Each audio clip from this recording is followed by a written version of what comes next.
جتنے لوگ یہاں سے گئے ہیں وہاں جا کے انہوں نے داڑیاں رکھ لی ہیں, قرآن ترجمے سے پڑھا, ادھر پوری زندگی ان کے ابے ان کے دادے قبر کے پجاری تھے, وہاں جا کے ہماری ویڈیوز دیکھ کے موحد ہو گئے. ان کو تو ایمان مل گیا ہے. جب کافروں سے انٹریکشن ہوتا ہے تو کہتے ہیں چلو یار ہم بھی قرآن پڑھیں کہ ہمارا دین کیا کہتا ہے. وہ اسلام کے زیادہ قریب ہی ہوئے ہیں. ایک کیڑا دماغ جو کڈو. اور یہ مولوی ڈالتے ہیں, لیکن اس مولوی کو جا کے آپ ڈالر یا پاؤنڈ دیں, وہ کبھی نہیں پوچھتا کہ یہ تو باہر سے آئے ہیں, میں نے نہیں لینے. آپ کہتے ہیں باہر کے ملکوں میں آباد ہونا, نوکری کرنا حرام ہے. فرق دیکھا ہے آپ نے؟ اچھا, ایک تو حال یہ ہے. نمبر 2,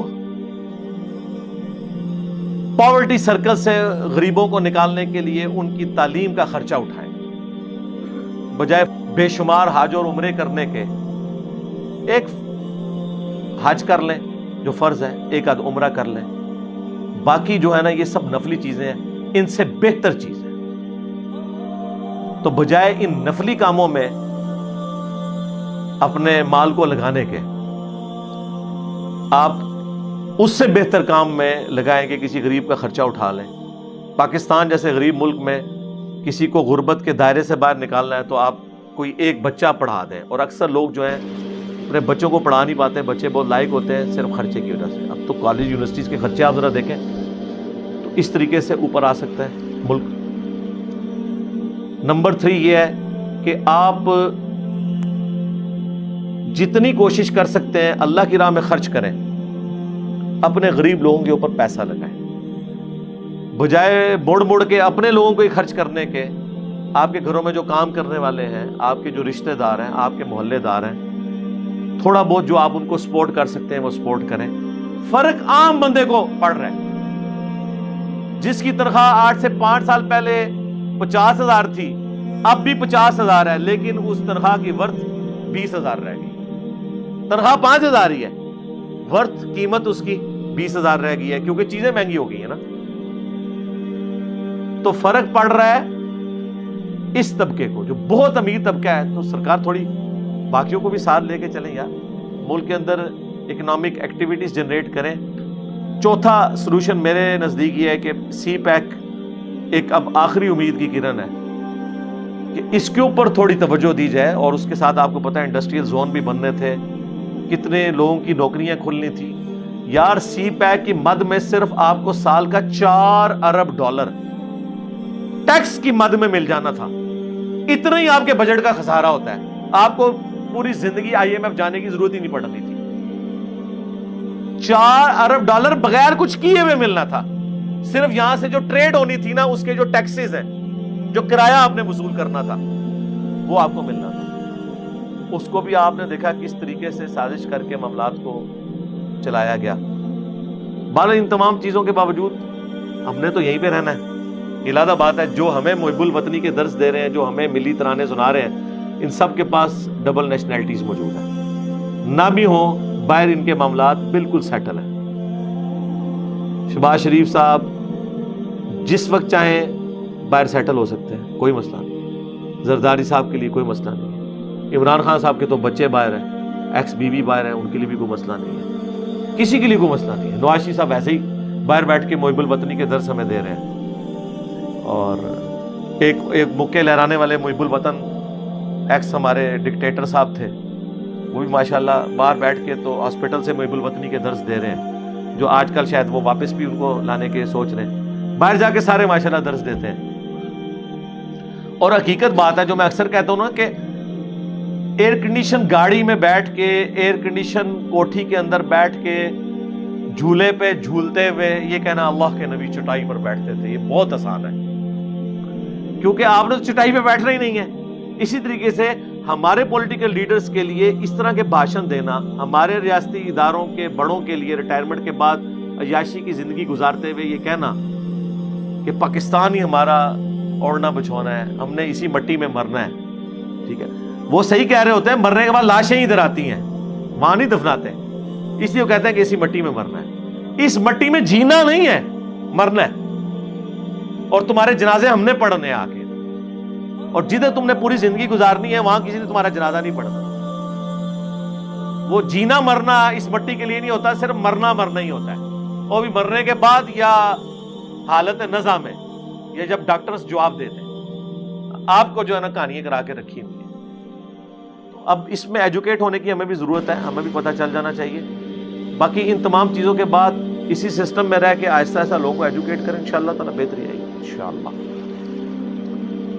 پاکستان سودی نظام معیشت سے کیسے آزاد ہو سکتا ہے؟ بہت ٹائم چاہیے میرے بھائی. اس کے لیے یہ چیز ضروری ہے کہ ہماری اپنی اکانومی مضبوط ہو.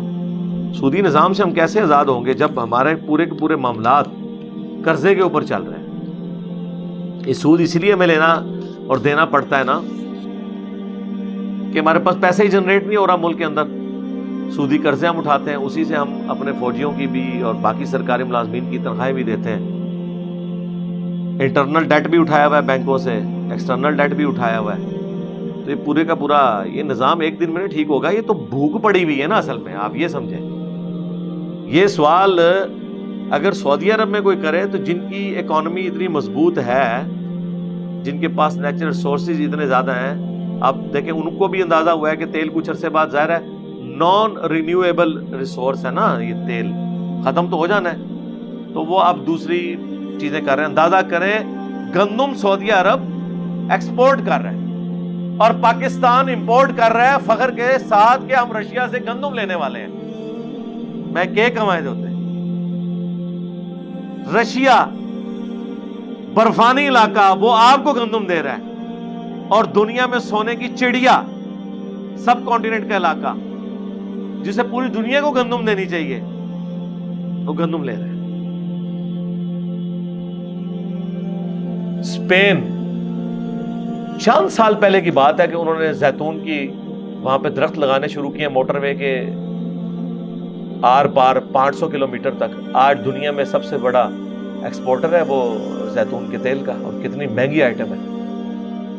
پاکستان میں تو اس سے زیادہ, ویسے پاکستان میں بھی اب ماشاءاللہ کو معاملات بہتر ہونا شروع ہیں, لیکن ظاہر کمٹمنٹ کوئی نہیں نظر آتی کسی کی بھی. وہی میں نے کہا جب تک آپ چارٹر آف ڈیموکریسی اور چارٹر آف اکانومی نہیں لکھتے یہ ملک سیدھی پٹری پہ چل نہیں سکتے. دنیا میں جو مرضی حکمران آ جائے پاکستان کے اندر وہ ان دو چیزوں سے نہ ہٹ سکے, وہ پابند ہو اس کا اور اسے انشور کرے جوڈیشری کہ خبردار کوئی چیز وائلیٹ کی اٹھا کے پرے ماریں گے تمہیں بھی اور تمہارے کیے ہوئے کسی ڈیسیژن کو. اس کے اوپر آپ فکس کر لیں چارٹر آف ڈیموکریسی اور charter of economy. Charter of democracy یہ کہ کوئی حکومت نہیں گرائی جائے گی جب تک 5 سال پورے نہ ہو جائے, اور چارٹر آف اکانومی یہ کہ جو فائنینشیل مستقبل کے لیے ہم نے پلان کرنا ہے 20-25 سال کے لیے وہ ساری جماعتیں مل کے کریں کہ حکومت کوئی بھی آ جائے وہ اس کو لے کے چلے گی. یہ نہیں ہے کہ آپ موٹر پہ نواز شریف نے شروع کیا ہے, بے نظیر آئی ہے تو اس نے روک کے اس کو کچھ عرصے کے لیے روک لیا. نہیں, یہ کام نہ ہو. اگر ایک پروجیکٹ اچھا ہے اس کو آگے لے کے چلا جائے. اگر صحت کارڈ کا ڈیسیژن عمران خان صاحب نے کیا ہے, اب جو بعد والے ہیں وہ کہیں نہیں جی ہمارے پاس تو پیسہ ہی نہیں ہے. ہاں تمہارے پاس پیسہ جو ہے لوگوں کو عیاشیاں کروانے کا موجود ہے, غریب آدمی کے علاج کے لیے پیسہ نہیں ہے تمہارے پاس, ختم کرے.